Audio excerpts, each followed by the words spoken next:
With the massive amount of backlash at Sweet Baby Inc. and other consultancy companies who push the woke agenda all throughout the gaming industry, it might be easy to forget how all of this actually started. It was with the failure of Suicide Squad Kill the Justice League, a game that Sweet Baby Inc. was very, very involved in. And when people didn't like the game, when there was backlash against the game, and some people started to point the finger at somehow how these characters were treated and said, seems a lot like Sweet Baby Inc. might have had something to do with that.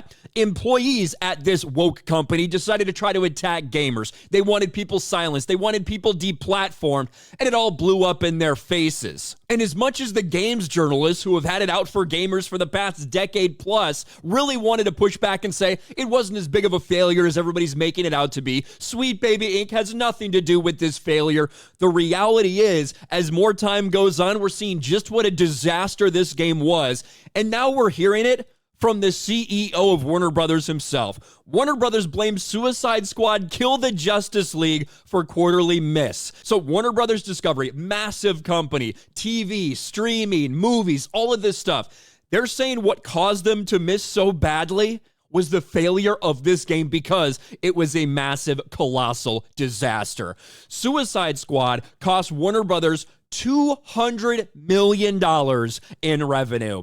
The launch and performance of Suicide Squad Kill the Justice League cost Warner Brothers $200 million in revenue. The revelation came during the company's Q1 earnings report. In its report, Warner Brothers says the game's release was disappointing and that it generated significantly lower revenues. And they're comparing it to that of what you had at around a similar time frame with Hogwarts Legacy a full year before that, compared to the dismal sales of something like Suicide Squad Kill the Justice League. The launch of Suicide Squad Kill the Justice League was one that saw multiple delays and plenty of mixed feedback from players before the game's launch. It even had to be pulled from stores right after early access. And there was way more to this than just how the characters were treated. It was the gameplay itself. It was the fact that it's yet another live service game.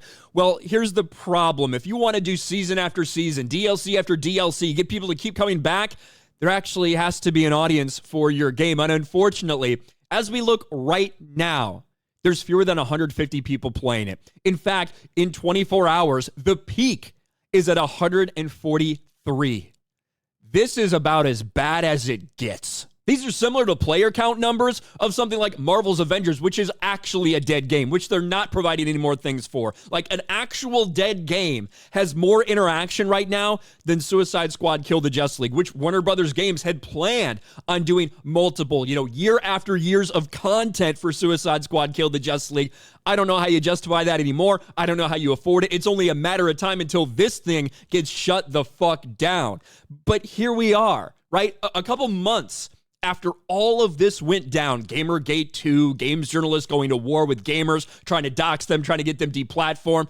It all started with Sweet Baby Inc. and Suicide Squad Kill the Justice League. Now, there had been people talking about Sweet Baby in the months leading up to this, and even prior, people warning about consultancy companies just like them who push DEI into everything they do. And the reason they get hired is because a lot of these studios are pushing for that kind of shit and bringing these consultancy companies on to make sure that they wokeify the game as much as they possibly can. Well, this one caused the biggest backlash that we've seen, and at the end of the day, it is one of the reasons why this game is dead in the water and apparently has cost Warner Brothers $200 million in revenue. A sad, pathetic failure. Maybe that's a warning to not deal with these fucking freaks, these degenerates who don't care about actually entertaining people, don't care about good games. All they want to do is push an agenda and take over the industry. Self-admitted that's what they want to do, as much as games journalists might want to try to say different.